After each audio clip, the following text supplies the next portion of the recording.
This is episode number 37 of the Fine Dining Podcast. Welcome to Boston. This is Mystery Meat's Fine Dining Podcast, helping foodies discover new restaurants and new friends. Here's your host, the founder of Mystery Meat, Seth Ressler.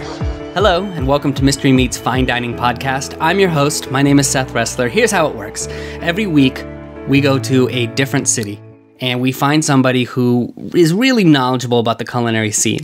It's quite often a food blogger, sometimes it's an event organizer, sometimes it's a chef, you never really know. And this week, we are going to go find dining in Boston, which is where Mystery Meat started just a couple of years ago. Today, we've got on the line Molly Korotkin, who writes the Battle Between Fashion and Domestication blog. Hi, Molly. Thanks for joining us. Hi, thank you for having me. Oh, I'm excited. I love having Bostonians on. Yes. Because I know a little bit about the city. I love being able to talk to somebody else who's also, from Boston. But you're not from there originally, are you? Nope, I'm actually from near Albany, New York. Ah, well, welcome. I hope you're enjoying the city. I am, I love it. So we're going to talk to you a little bit about your blog. We're going to get the scoop on the culinary scene in Boston. Then you've got a restaurant recommendation for us. And finally, we're going to play a game called Out of the Frying Pan.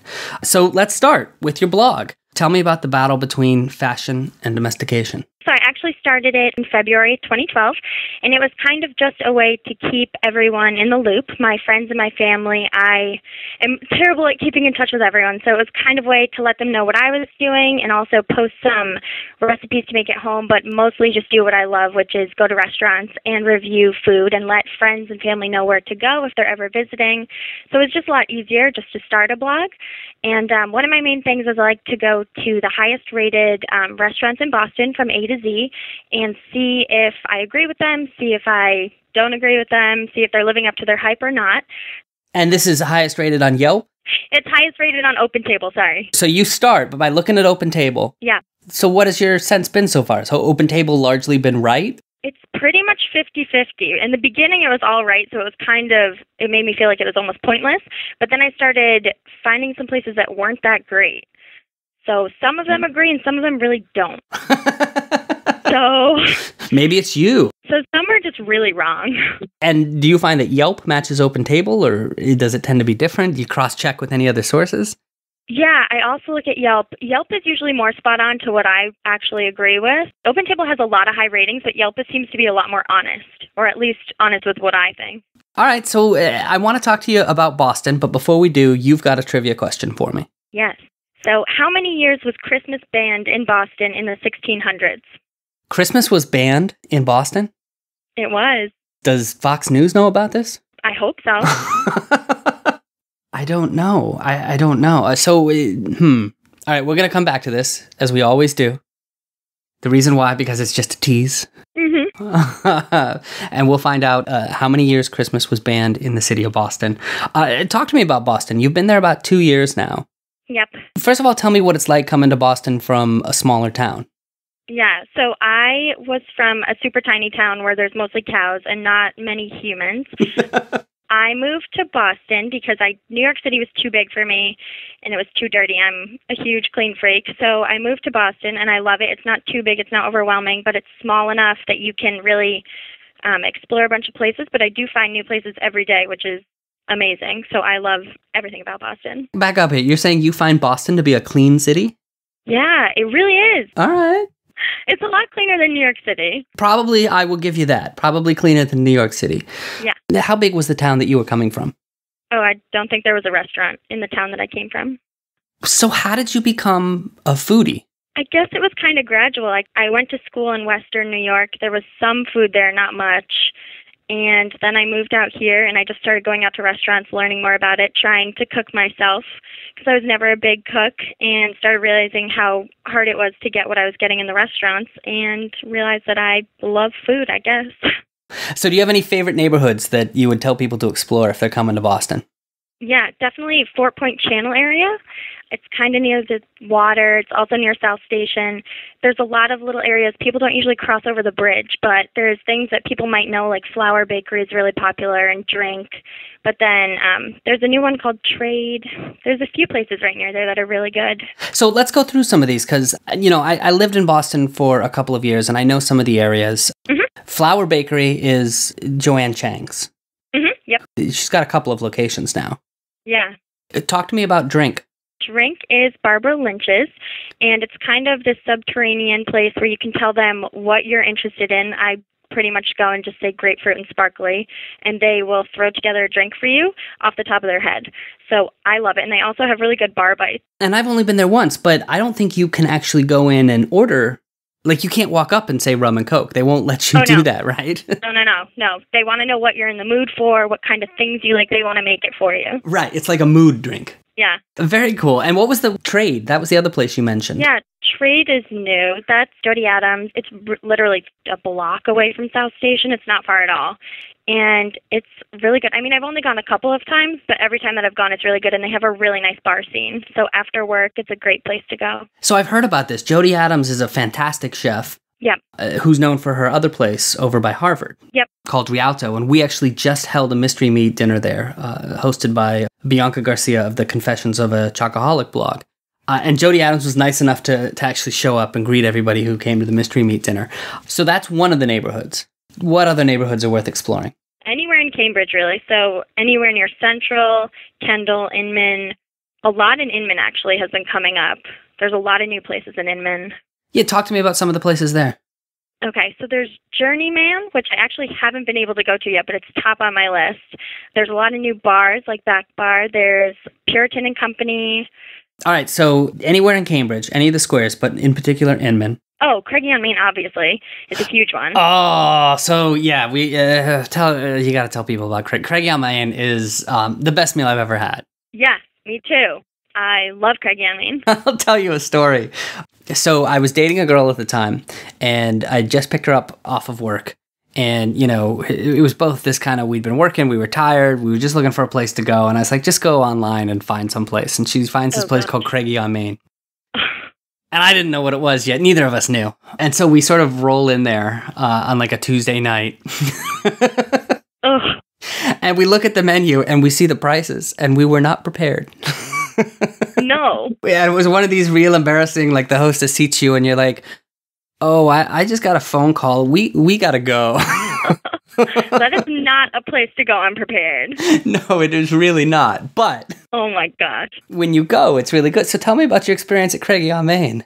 First time I went to Craigie on Main, I think I was with my mom and my boyfriend, and we were all getting really sick, and we were all coming down with this really terrible flu.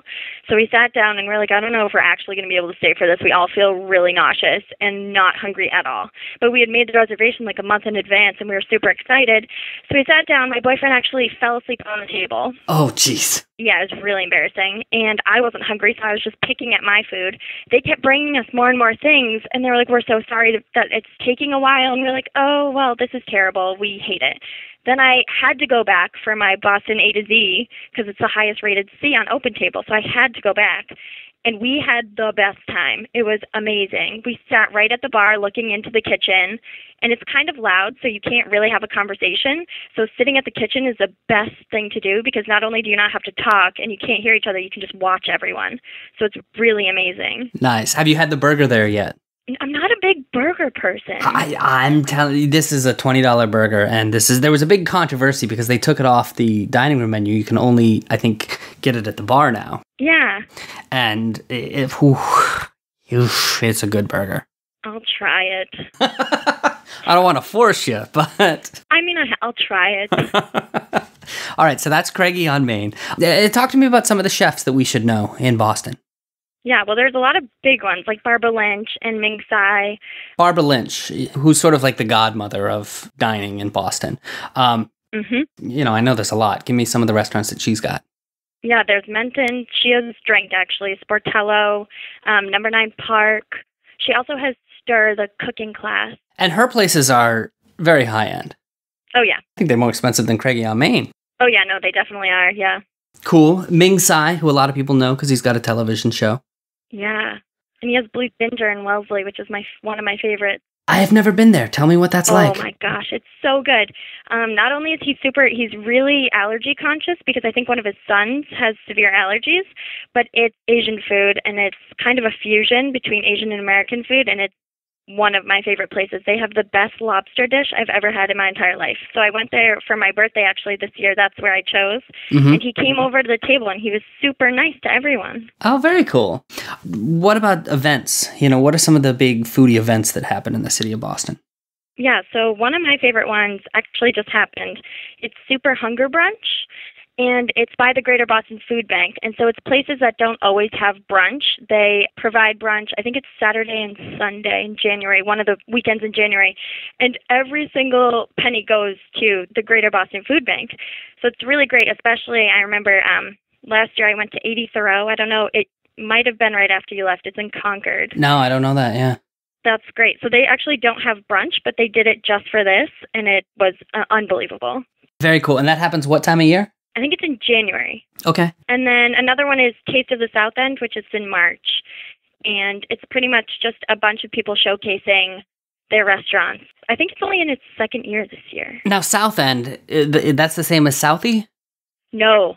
Southie is South Boston, but South End it's kind of south of Back Bay area. So Southie is like if you see a movie and Marky Mark's got a thick accent? Yes, that's Southie, not South End. That's Southie. Yeah. So talk to me about Taste of the South End. What happens there? South End is really, there's a ton of restaurants now, especially I think in the last couple of years, or maybe like decade, it started blossoming. So a lot of them come together and at the Boston Center of the Arts, and it's just a bunch of restaurants showcasing what they have. So a bunch of them are like Copa, you might have heard of, The Gallows, Gaslight, Myers and Chang again. Myers and Chang is Joanne Chang's actual restaurant as opposed to her bakery, right? Yep. So it's just a bunch of little bits that you get to taste and sample from a bunch of vendors and restaurants in the area. So it's a nice way to hit up a lot of little areas in one night. So tell me, are you seeing any new culinary trends in Boston? Like what's going on there? One of the main things, which is actually my favorite thing, is there's a lot of farm to table. So a lot of chefs not only have specific farms that they love, but some of them have actually started their own. I know Frank McClelland has his own. I think it's on the North Shore, which provides pretty much everything for L'Espalier. So there's a really big movement towards natural, farm to table, which is my favorite. So what is in season right now? Because isn't it like 2 degrees there in Boston? Maybe beets, not much. It's freezing. Right. I mean, it's been a cold winter, hasn't it? Yeah. All right. I know you've got a great restaurant recommendation for us, and I'm excited to hear about it because this is a place that opened up after I left Boston. Plus, we've got to find out when Christmas was banned in Boston. So that's coming up in just a second. Before we continue with Molly, 2 things I want to let you know about. The first is Taste Trekkers, the nation's first food tourism conference, which is now going down September 20th, 21st, and 22nd in Providence, Rhode Island.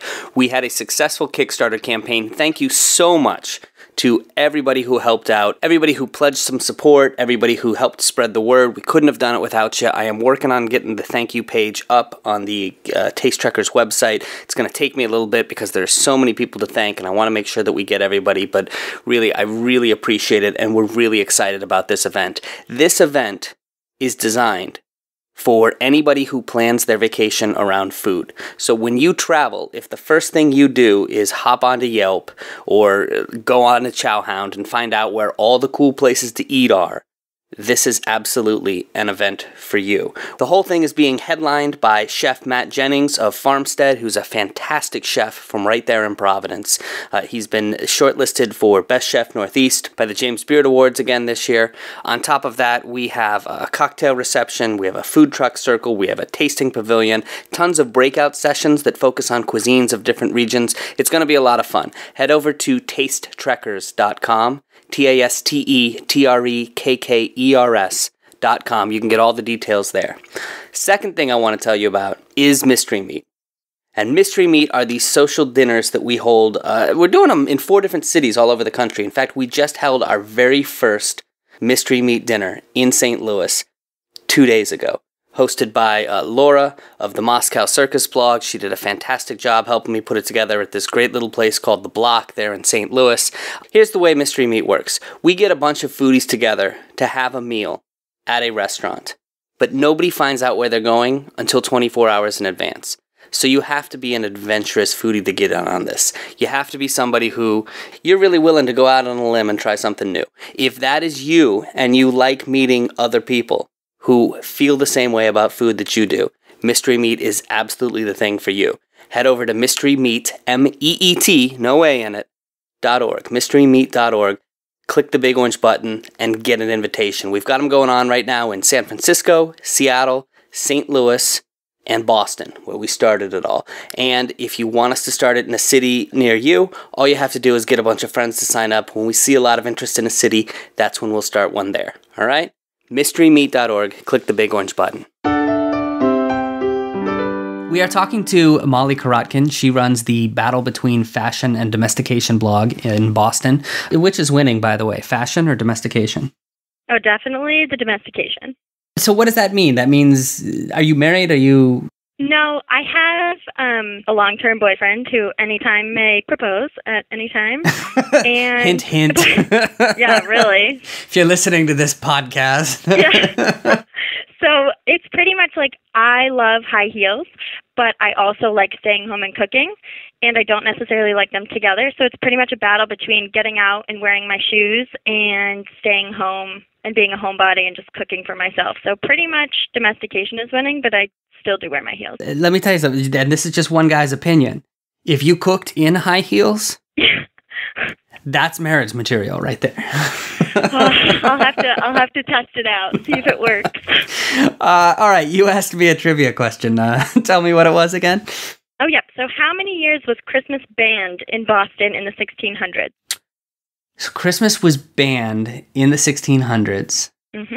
All right, so let's start with the big things that I know. The country declared independence in 1776. So this is, almost 100 years before that at least. Mm-hmm. What year did the Mayflower come over? Isn't there like a rhyme? I probably know a lot less history than you do. I should know like a rhyme about when Columbus sailed the ocean blue. He discovered it in 1492.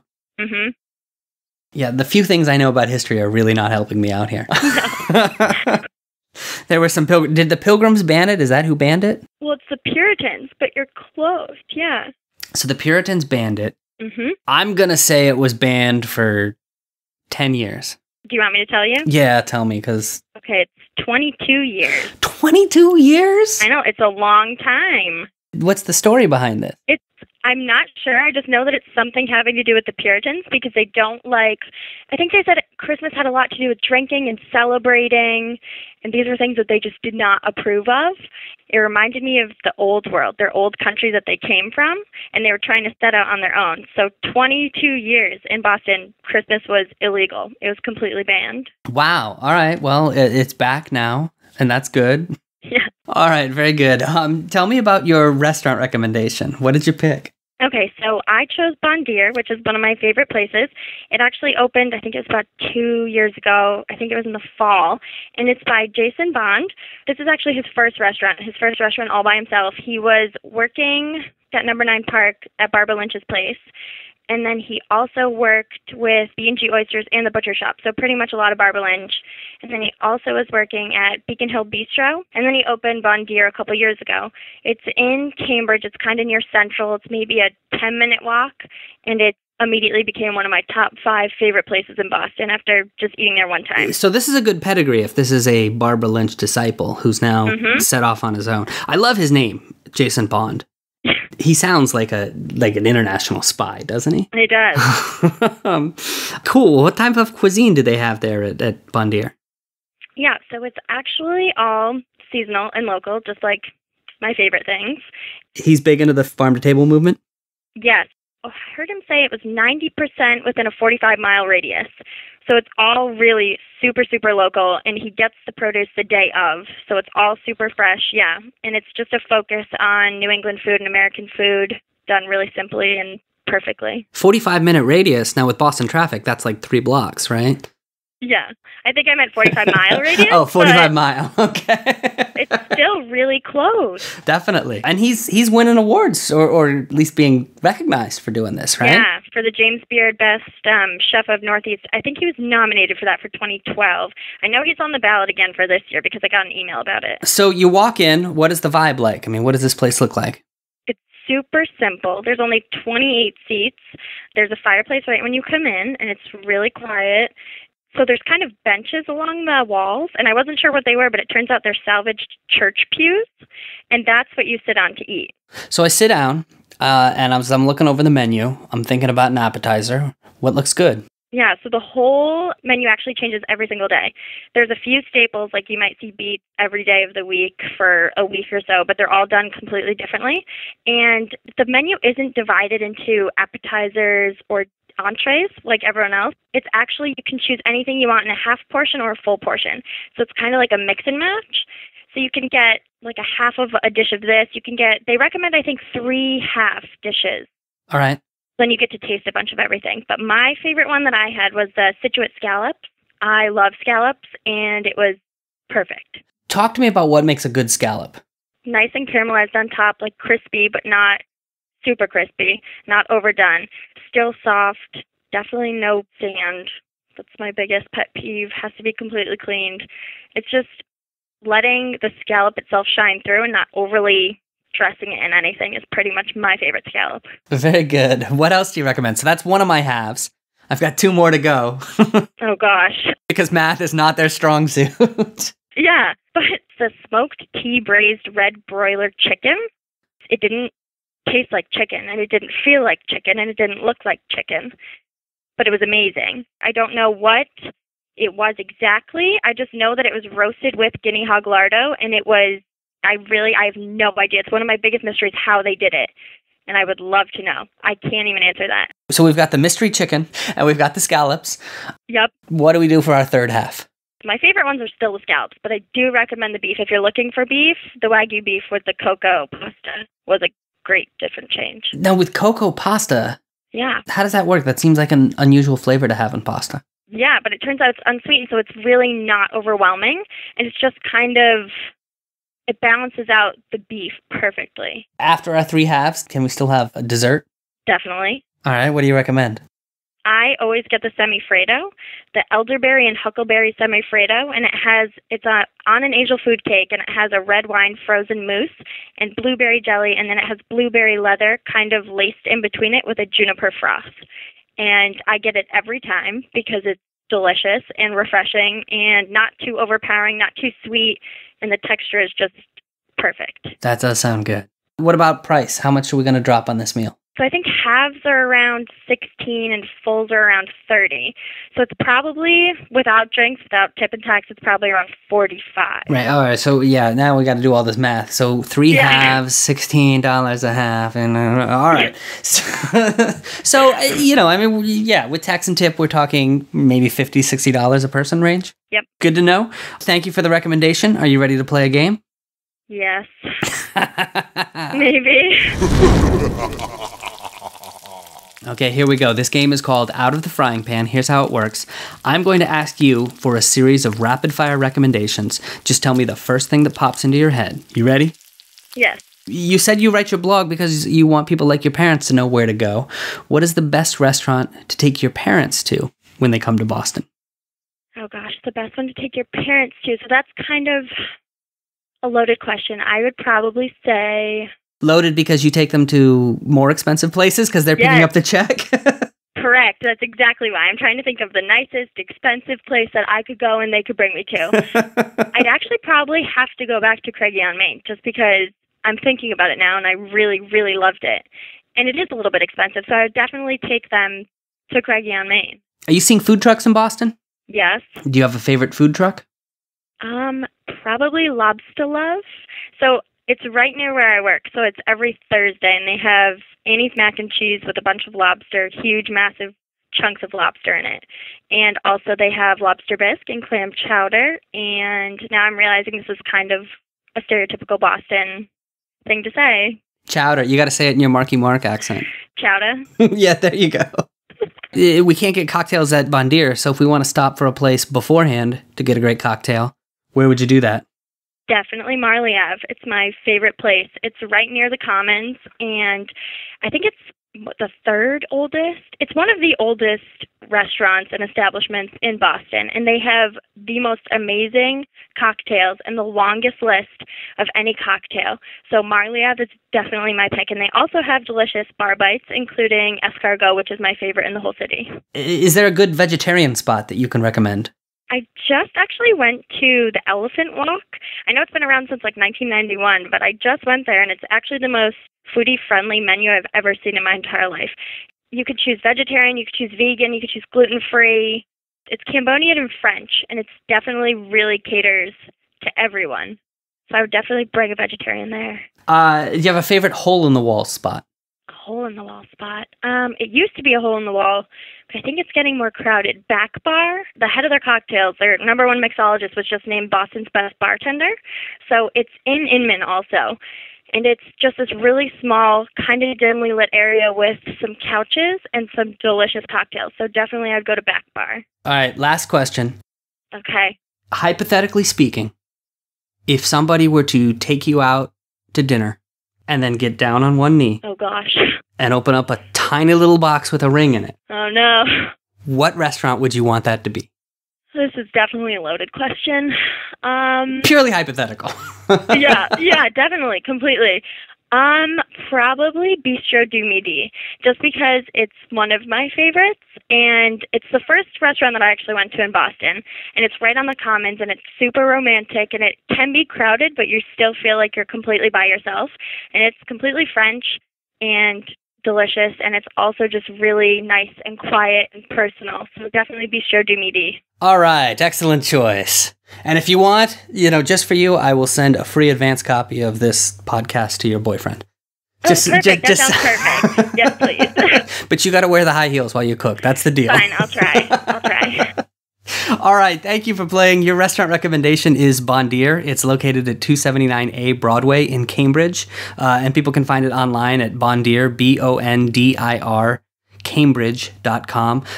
Tell me about you, Molly. If people want to find your blog online, or if they want to follow you on social media, how can they do that?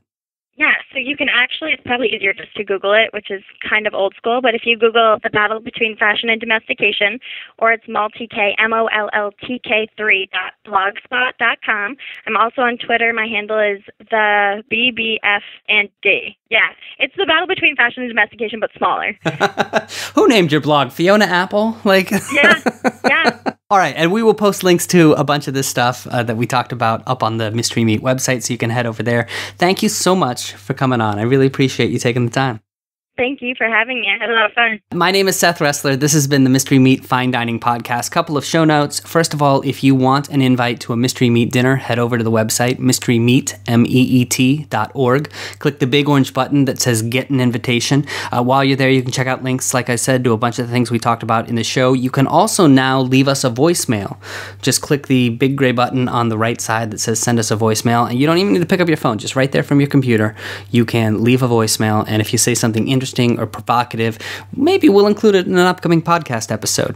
While you're there, you can also subscribe to this podcast in iTunes and leave a review. That helps us out quite a bit. And of course, you can follow us on Twitter. We're mystery_meat, M-E-E-T, and we're on Facebook as well.